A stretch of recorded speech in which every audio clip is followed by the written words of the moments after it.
All right, we're going to go right back into the next clip, and I'm going to show you. First off, you have a cable that is connected to your camera that is probably off screen right now, and this USB cable is going to be plugged into one of the USB ports. Now, most of these laptops are limited to 2 to 3 USB ports, so we use these little hubs. All the computer bags should have one of these cable to go hubs inside of it. But normally with the camera, I plug it directly into one of the USB ports that are available. So I'm going to go to this computer and I'm just going to plug it directly into the computer. I do that because I think that it will make a better connection. And there's less likelihood that it's going to come disconnected from the computer or lose its connection to the computer. And then, like I said, we have these cable to go hubs that we use, and we plug one of those in. And this is where our printers and if you're using a mouse or something like that, you can plug into this hub. It gives you 3 of them. I usually sometimes plug my cell phone in there and charge it up too while I'm at a job, or the mobile hotspot that we have that gets our internet connection when we need it. It also will plug into there and charge. So that's basically the cabling that we use. Now I'm going to go and also show you that if we were just using this as a capture computer, we're not going to be networked and we're not going to be using barcodes. That's pretty much the basic setup of how this camera station will be used, this capture station will be set up. Now, if we are networked and we are using barcodes, then of course you have to add a barcode scanner. So that would be one of the things that you plug in to your USB port. And you always hear that little noise that verifies that it got connected. I'm going to set this aside right now. And now I'm going to show you just briefly how to log into the computer, what the screen should look like. All this is in the manual, but it might help some of y'all that are like me. I learn more things visually than I do reading a book, but it's all in the manual just in case you need to refresh your memory. You can always look in the manual. But if you notice, most of our computers have several icons for different users. Some of them may only have one icon. This one right here has a user called Photo. It has me as a user, Scott Wilson. It has my wife, Tracy, and it has a guest user. We never use the guest user. So we're going to always focus, when you're doing jobs on location, you're always going to be the user called Photo. So right here it says Photo. If I click on this icon, it's going to ask me for a password. And just like it says in the manual, our password is always TriPrism, TRIPRISM, all lowercase. So I'm going to type that in.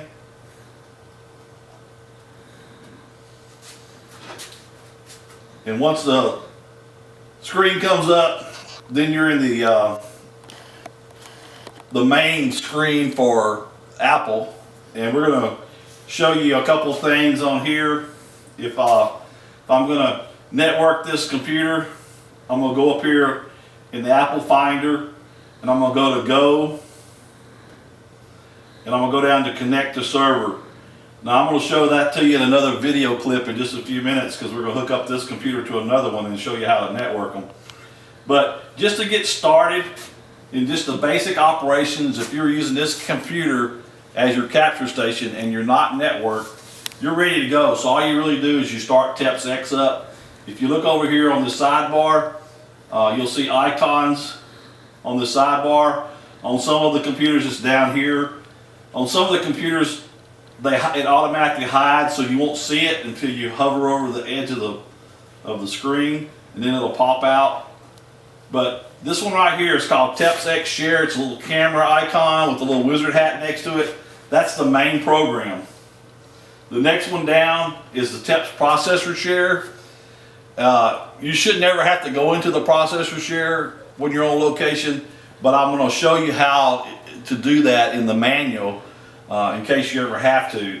And the last one down here is the Print Center Share. Now sometimes you will have to go into this one. I do all the time to verify that my printers are online, but I'll show you that in another clip. So we're going to start the main program up, TEPSEC Share. We're just going to click it. You notice it's starting to come up on the screen. And this is what's called the main menu. It's very important that you know how to get to the main menu, because a lot of the preferences in TEPS, the only way you can change them is from the main menu. There are very few preferences that you can change that you can make a change to if you're not in the main menu. All right, so to get to those preferences, right up here at the top, you see preferences. If you click on it, you'll see one that's called TEPS Settings. If you click on that one, it'll open up another screen and it shows you all the TEPS settings. I don't know if you can see this on the screen, but the very top one is Input, and that's where you decide what camera you're going to be using. So right here under Type, I've got an icon chosen already, but you can also choose Canon, or you can choose a PC card, I'm sorry, I can't talk today. A PC card that's plugged into a card reader, or a hot folder that you set up where you're dropping images into a hot folder. It will be looking at that hot folder. There's also Kodak, which Kodak hasn't made cameras in many years, but it's still on here. And this is where you want to choose the camera that you're using. So we're going to leave it at Nikon because that's what I'm using today for this demo. And the only other thing that you may want to change in this screen is if you are shooting barcodes, or your networked, your computer's connected to a network, you want to go down here and turn on this one feature called Enable Customer Order Mode. Just check it, and that turns on the barcode reader. So I'm going to go ahead and choose that one for right now, because we are going to be connecting to a network on this next video clip. I'm going to hit OK. And then the first thing I want to do is, being that this is a capture computer, you're going to want to start your sitting. If you're on a sales computer, you're always going to choose preview images. So the only time that you're going to choose start sitting is if you're capturing images into this computer. I'm going to hit start sitting. It searched for my camera. By default, it opened up this little menu, the create settings folder, and it's asking me to name the folder. By default, it sets to the date. The current date today is 1/27/2015. We changed this just to make it simple. We just use the same date, 01/27/2015. But we don't put the spaces between there. We just leave it as one continuous number. We do an underscore, and then we name it whatever the event is. I'm going to do this one today as a demo, and I'm going to hit OK, and it's going to create that folder for me. Now, the only difference between the screen, if you were just using it as a capture computer and not using barcodes, you wouldn't see this little pop-up window.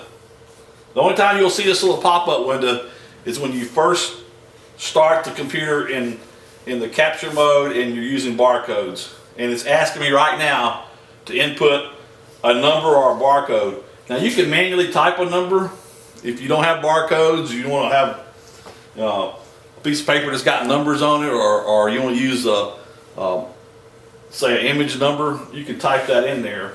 But right here, I can type a number.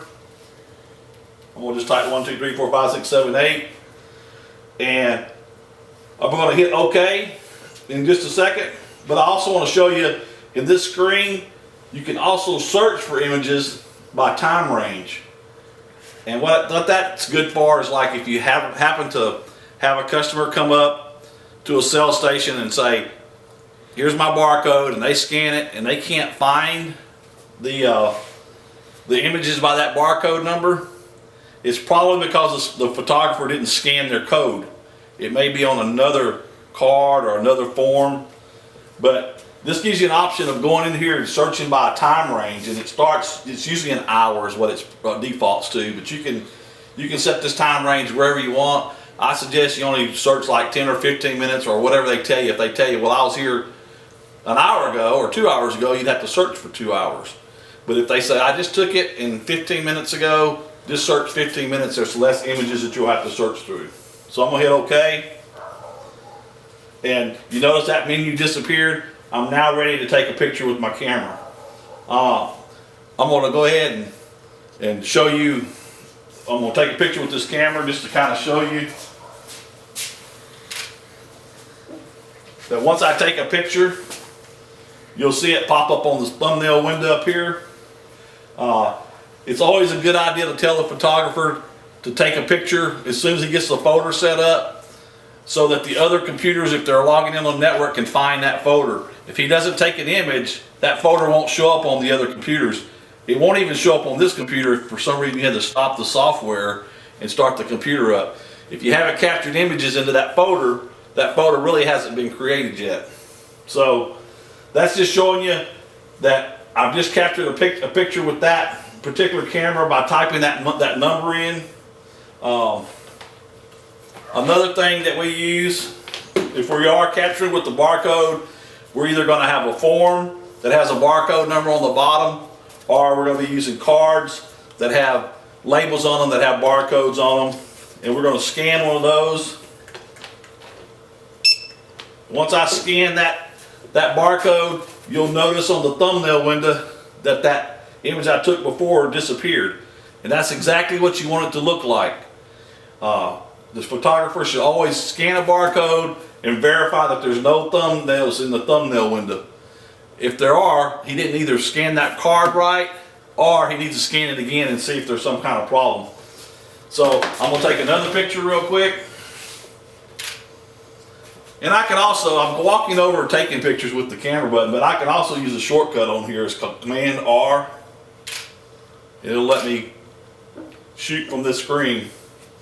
So you see the little thumbnails popping up there. That's exactly what it should do. All right, we're going to